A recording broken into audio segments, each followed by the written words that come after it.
Hello दोस्तों, स्वागत है आपका आपके अपने यूट्यूब चैनल में। हम पढ़ रहे हैं क्लास 12th एनसीईआरटी का चैप्टर 3 जिसका नाम है बंधुत्व, जाति तथा वर्ग। इस चैप्टर में हम 600 ईसा पूर्व से लेकर 600 ईस्वी के दौरान के सामाजिक इतिहास का अध्ययन कर रहे हैं। और जब हम सामाजिक इतिहास की बात करते हैं तो समाज जो होता है उसकी सबसे छोटी इकाई जो होती है वो होता है परिवार। और परिवार को हम बहुत सहज मान लेते हैं, लेकिन परिवार एक दूसरे से काफ़ी अलग होते हैं। तो इनके बारे में जानकारी अगर हम प्राप्त कर लें उस समय के समाज की, तो काफ़ी हद तक हम सामाजिक इतिहास को बेहतर ढंग से समझ पाएंगे। अब जो संस्कृत ग्रंथ है उसमें परिवार के लिए जो शब्द इस्तेमाल किया गया है वो कुल शब्द। तो कुल शब्द का इस्तेमाल परिवार के लिए होता था, और जाति का इस्तेमाल, जाति शब्द का इस्तेमाल बांधवों के बड़े समूह के लिए होता है, यानी भाई बहन और एक बड़ा सा ग्रुप। पीढ़ी दर पीढ़ी किसी भी कुल के पूर्वज इकट्ठे रूप से एक ही वंश बन जाते हैं। तो एक ही परिवार है, जैसे एक परिवार या कुल है, उसमें पिता, उनके बाद पुत्र, फिर उनके बाद उनके पौत्र, इस तरीके से जो हायरार्की चलती है वो पूरा क्या बन जाता है, वंश बन जाता है। और बहुत सारे परिवारों से पूरा एक समाज बन जाता है। तो वंश में हम बात करें तो जैसे मुगल वंश था, मौर्य वंश था। तो मौर्य वंश कैसे बना? सबसे पहले चंद्रगुप्त मौर्य आए, बिंदुसार आए, फिर अशोक आए। इस तरीके से पूरी हायरार्की बनती है तो एक पूरा वंश बन जाता है। तो पीढ़ी दर पीढ़ी अगर किसी कुल के पूर्वज इकट्ठे रूप से क्या बनाते हैं, एक वंश का निर्माण करते हैं। अब हम थोड़ी सी परिवारों के बारे में जानकारी लें कि ये परिवार एक दूसरे से किस प्रकार भिन्न होते हैं। सभी परिवार एक समान नहीं होते हैं। पारिवारिक जनों में यानी लोगों में गिनती अलग अलग होगी, परिवार के सदस्यों की संख्या यानी अलग अलग होगी, और एक दूसरे से उनका रिश्ता और काम, क्रियाकलाप ये भी अलग होंगे, उनमें अंतर होगा। कई बार एक ही परिवार के लोग एक साथ रहते हैं, मिलजुल कर रहते हैं, साथ में काम करेंगे, भोजन भी साथ में करेंगे, और जितने भी संसाधन होंगे उन सबको, संसाधनों को मिलजुल कर इस्तेमाल करते हैं। पूजा पाठ यानी अनुष्ठान भी मिलकर करते हैं। परिवार एक बड़े समूह का हिस्सा होते हैं जिन्हें हम संबंधी के नाम से जानते हैं। लेकिन हम वैसे तो देखें, जो पारिवारिक रिश्ते होते हैं वो नेचुरल होते हैं, नैसर्गिक होते हैं और खून से जुड़े होते हैं। और भाई बहन होते हैं रक्त से, हम भाई बहन आपस में बन जाते हैं, जैसे चचेरे मौसेरे भाई। ये सब खून का रिश्ता इसमें माना जाता है। लेकिन कई ऐसे समाज होते हैं जो खून का रिश्ता नहीं मानते हैं। इतिहासकारों के लिए जो विशिष्ट परिवार हैं उनके विषय में जानकारी जुटाना आसान होता है, सरल होता है। लेकिन जो सामान्य लोग हैं, आम लोग हैं, किसान हैं, कृषक है, कामगार है, शिल्पकार हैं, इनके बारे में जानकारी इकट्ठा कर पाना थोड़ा इतिहासकारों के लिए मुश्किल होता है। इतिहासकारों द्वारा परिवार और बंधुता संबंधी विचार का विश्लेषण किया जाता है। तो इतिहासकार ये परिवार और उनमें पारिवारिक संबंध, भाई बहन के संबंध, इन सब को अध्ययन करते हैं। इनका अध्ययन क्यों किया जाता है? क्योंकि इससे लोगों की सोच के बारे में हमें जानकारी मिलती है। और जो लोगों की सोच होती है वो उनके क्रियाकलापों को, व्यवहारों को भी, विचारों पे भी असर डालते हैं। तो इसलिए इनका अध्ययन कर लेंगे तो हमें समाज के बारे में बेहतर समझ विकसित हो पाएगी।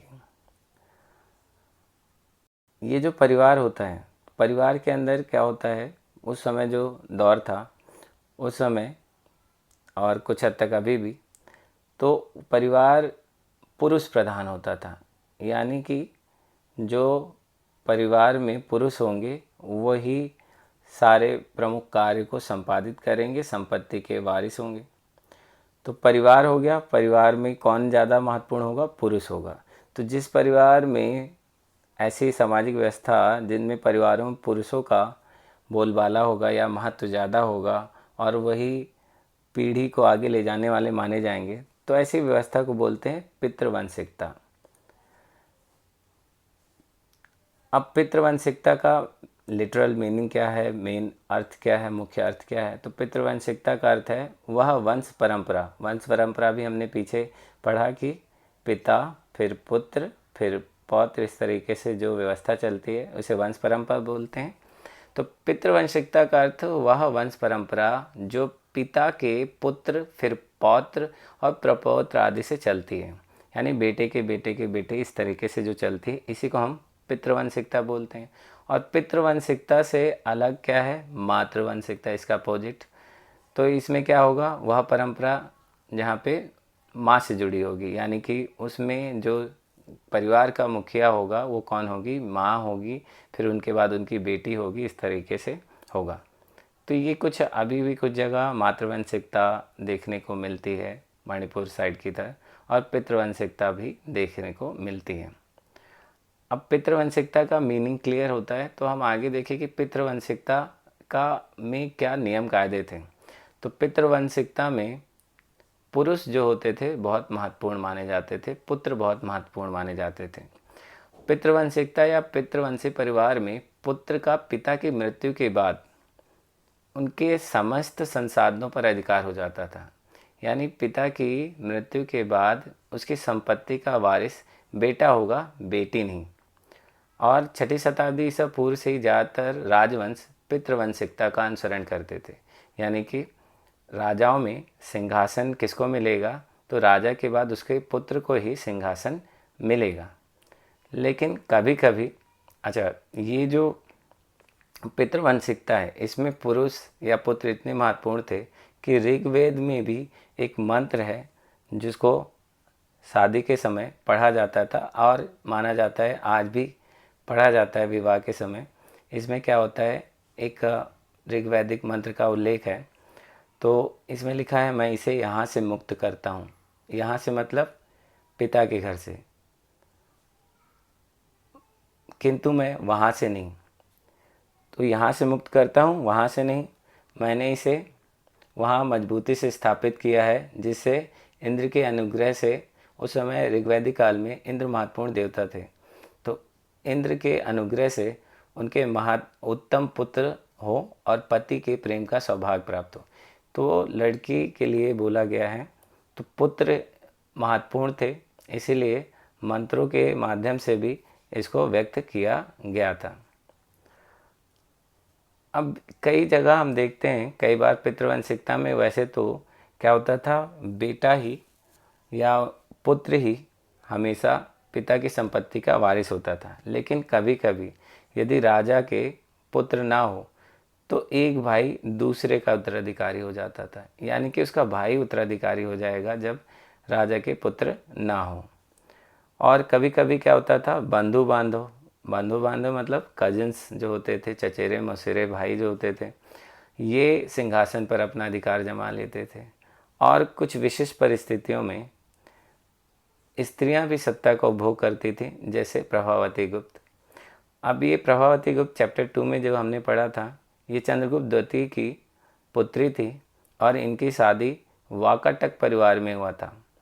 और वाकाटक परिवार के किस शासक से?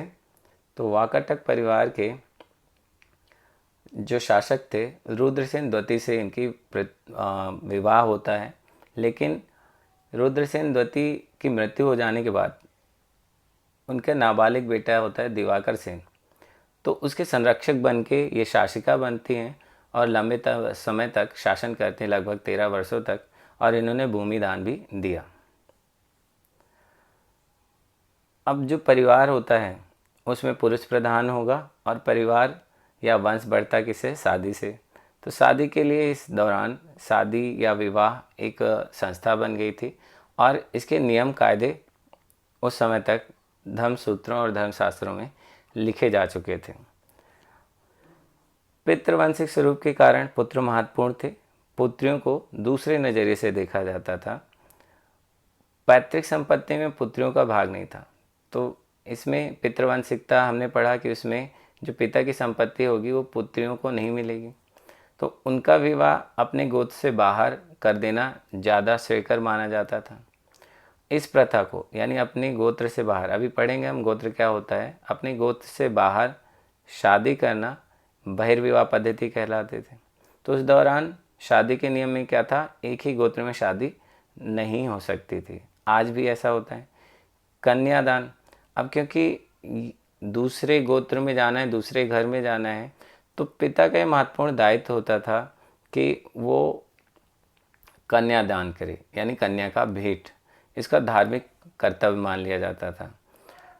इसमें हम देखते हैं कि जो, क्योंकि इनको दूसरे घर में जाना होता था, तो बचपन से ही उनके आचार व्यवहार को बहुत नियंत्रित किया जाता था। और दूसरे गोत्र में जा रहे हैं, एक तरीके से अपनी कन्या का भेंट दे रहे हैं, गिफ्ट के तौर पे दे रहे हैं, तो इसे बड़ा धार्मिक कर्तव्य माना गया। धर्मसूत्र और धर्मशास्त्रों में 8 प्रकार के विवाह की स्वीकृति दी गई। इनमें से पहले 4 को उत्तम माना गया है, बाकी जो 4 थे उनको निंदनीय माना गया है। अब हो सकता है कि भाई ये जो 4 थे वो ब्राह्मणी पद्धति को फॉलो ना करने वाले लोग अपनाते थे, तो इसलिए उसको निंदनीय माना गया, यानी ब्राह्मणों के सुझाए अनुसार विवाह नहीं करते थे, तो इसको, या गैर ब्राह्मणों में ये जो विवाह की पद्धति थी नीचे के 4 वाले, इसलिए उसको निंदनीय माना गया। अब हम विवाह के प्रकार पढ़ लेते हैं। तो विवाह में क्या, एक है अंतर्विवाह। इसमें क्या, वैवाहिक संबंध समूह के मध्य ही होते थे, एक ग्रुप के अंदर ही। अब ये समूह क्या हो सकते हैं, एक ही गोत्र या कुल के, एक ही परिवार के, एक ही जाति के, या फिर एक ही स्थान पर रहने वाले लोग। तो अगर चचेरे भाइयों में और मेरे भाइयों में शादी हो रही है, और या एक ही गांव के लोग हैं, एक स्थान पर रहने वाले लोगों में शादी हो रही है, या एक ही जाति के अंदर हो रही है, तो अंतर्विवाह पद्धति से बोलते हैं। बहिर्विवाह में क्या होता था, गोत्र से बाहर विवाह करने को बहिर्विवाह, जैसे अभी हमने पीछे पढ़ा। बहुपत्नी प्रथा, तो एक पुरुष की अनेक पत्नियां होने की सामाजिक परिपाटी को क्या बोलते थे, बहुपत्नी प्रथा। अब बहुपति प्रथा, तो एक स्त्री के अनेक पति होने की पद्धति, जैसे महाभारत में उल्लेख मिलता है द्रौपदी का। और बहुपत्नी विवाह अक्सर हम देखते हैं कि राजा दशरथ के 3 पत्नियां थी। तो इस तरीके से ये विवाह के प्रकार मौजूद थे। लेकिन जो धर्म सूत्र हैं और धर्मशास्त्र, उसमें 8 प्रकार के विवाहों का उल्लेख मिलता है। अभी इसमें मनुस्मृति से लिए गए कुछ 4 टाइप के विवाहों को बताया गया है। इसमें पहली, चौथी और 5वीं और 6ठे विवाह पद्धति का एग्जाम्पल है। जो पहला है, इसमें क्या होता है, कन्या का दान बहुमूल्य वस्त्रों अलंकारों से विभूषित कर उसे वेदज्ञ वर को दान दिया जाए, जिसमें पिता ने स्वयं आमंत्रित किया हो। तो ऐसे व्यक्ति शादी की जाएगी जिसको पिता स्वयं आमंत्रित करता हो, और वेदज्ञ वर दान वगैरह दे के शादी होती है। और इसका नाम होता है क्या, ब्रह्म विवाह। तो ब्रह्म विवाह सेम यही चीज़ है। इसमें लड़की का पिता वेदज्ञ एवं शीलवान वर ढूंढता है, और विवाह को सर्वोत्तम माना गया है। समान जाति या वर्ण में होता है, एक ही जाति, उसमें मोस्टली यही प्रचलित है। चौथा टाइप का जो होता था, उसमें क्या होता था, पिता वर वधु युगल को यह कहकर संबोधित करता है कि तुम साथ मिलकर अपने दायित्वों का पालन करो। तत्पश्चात वह वर का सम्मान कर उसे कन्या का दान करता है। यानी चौथे में क्या है, इसको बोला जाता है प्रजापत्य विवाह। इसमें कन्या का पिता वर को बिना दहेज के कन्या प्रदान करता है, तथा वर वधु को धर्म का आचरण करते हुए विवाह इसमें होता है। अब दूसरा और तीसरे में क्या है, तो दूसरा है देव विवाह। इसमें यज्ञ करने वाले पुरोहित के साथ कन्या का विवाह किया जाता था। तीसरा क्या है, आर्ष विवाह। इसमें वर द्वारा कन्या के पिता को कन्या के बदले एक जोड़ी बैल और गाय भेंट की जाती थी। पांचवा है, वर को वधु की प्राप्ति तब होती है जब वह अपनी क्षमता व इच्छा अनुसार उसके बांधवों को स्वयं बंधु को यथेष्ट धन प्रदान करता है। तो पांचवा जो है, इसको गैर ब्राह्मणों में होता था, असुर विवाह बोला गया।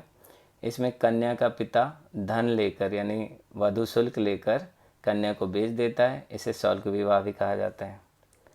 छठा है स्त्री और पुरुष के बीच अपनी इच्छा के संयोग से जिसकी उत्पत्ति काम से, यानी लव मैरिज।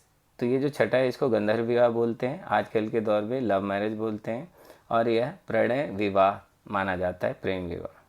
सातवां है राक्षस विवाह, इसमें बलपूर्वक कन्या का अपहरण करके विवाह किया जाता था। महाभारत में इसे छत्र धर्म कहा गया है। और पैशाच विवाह, तो इसमें निकृष्ट विवाह इसे माना जाता है, इसमें छल के द्वारा कन्या के शरीर पर अधिकार किया जाता है। तो ये कुल 8 प्रकार के विवाहों का उल्लेख धर्मसूत्रों में, स्मृतियों में मिलता है। अब ये धर्मसूत्र और धर्मशास्त्र क्या होते हैं? तो 600 ईसा पूर्व से हमारी कहानी शुरू होती है। 600 ईसा पूर्व से 600 ईस्वी के दौरान हमने जैसे चैप्टर 2 में पढ़ा, तो नगरों का विकास हो रहा था, तरह तरह के व्यापार हो रहे थे, लोग एक दूसरे से मिल रहे थे, और इनके मिलने से क्या होता है कि नए तरह की चीज़ें आती हैं, आदान प्रदान होता है, और इसी वजह से हम देखते हैं कि जो प्रारंभिक जो विश्वास थे उस पर प्रश्न चिन्ह लग जाता है। तो इस चुनौती के प्रत्युत्तर में ब्राह्मणों ने धर्मसूत्र और धर्मशास्त्र नामक ग्रंथ लिखे।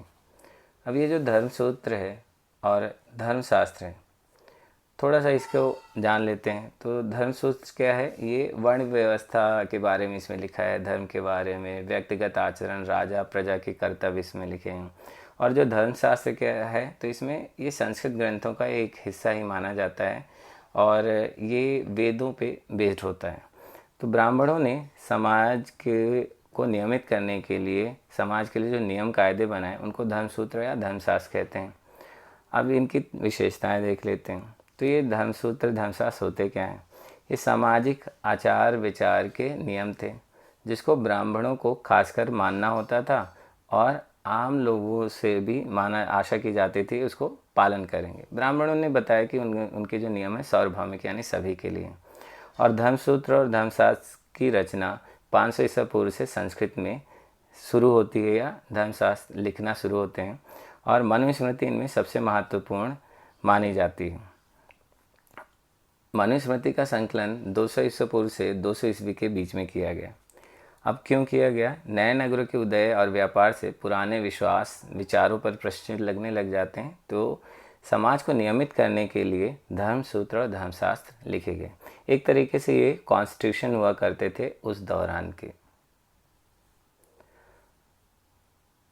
अब हमने पढ़ा कि पूरा समाज किससे बटा रहता है। तो पूरे समाज में क्या होता है? सबसे पहले परिवार होता है, कई सारे परिवार मिलके बनेंगे क्या? वंश, और वंश से जो है एक ही वंश के लोग आ जाएंगे जाति में, और जितनी जातियां थी वो किस में बटी हुई थी? गोत्र में। तो अब ये गोत्र क्या होते हैं? तो थोड़ी सी गोत्रों के बारे में जानकारी लें। प्रत्येक गोत्र एक वैदिक ऋषि के नाम पर होता था। वैदिक ऋषि जैसे वशिष्ठ, गौतम, वत्स, अत्रि, इस तरीके से। तो वैदिक ऋषियों के, वैदिक काल से आया तो वैदिक ऋषियों के नाम पर होता था।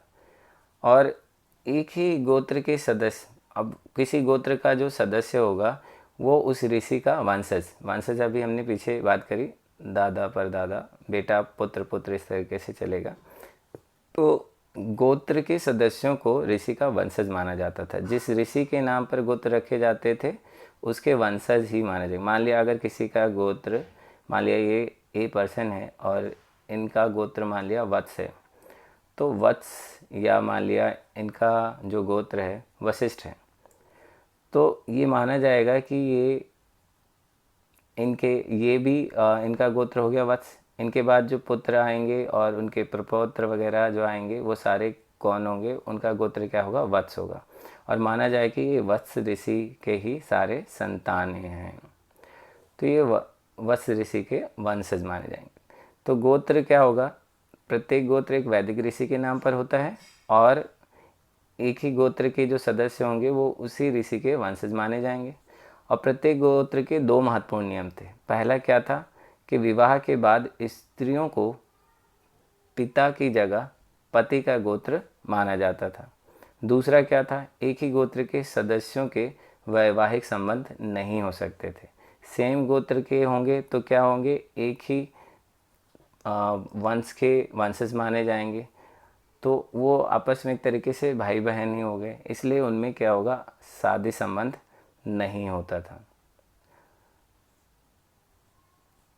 लेकिन हम देखते हैं कि जब इतिहासकार पड़ताल करते हैं कि क्या ये ब्राह्मणी नियम या गोत्रों को, इन नियमों को पालन किया जाता था, तो किया जाता था या नहीं, तो सातवाहन राजाओं के कुछ अभिलेख मिलते हैं और उससे पता चलता है कि सातवाहन राजाओं से विवाह करने वाली रानियों के नाम से पता चलता है कि उनके नाम गौतम और वशिष्ठ गोत्रों से निकले थे, जो उनके पिता के थे। तो यानी ये जो रानियां थी, अपने पिता के गोत्र को ही कायम रखा इन्होंने और पति के गोत्र को नहीं अपनाया। तो अभिलेखों से क्या पता चलेगा कि रानियों ने अपने पति के कुल के गोत्र ग्रहण करने की अपेक्षा अपने पिता का नाम कायम रखा, उनके गोत्र को कायम रखा। जैसे अभी हम आगे देखेंगे, गौतमी पुत्र इस तरीके से रहता है। साथ ही ये भी पता चला कि जो ये रानियां थी एक ही गोत्र से संबंधित थी, जबकि एक ही गोत्र में शादी नहीं होनी चाहिए थी ब्राह्मणी नियम के अनुसार। तो यानी सभी लोग इन नियमों का पालन नहीं करते थे। अब जब एक ही, जैसे हमने पीछे पढ़ा विवाह के प्रकार में, तो एक ही गोत्र में अगर शादी हो रही है तो क्या है, वो अंतर विवाह पद्धति होती है। और होना क्या चाहिए था, बहिर्विवाह पद्धति।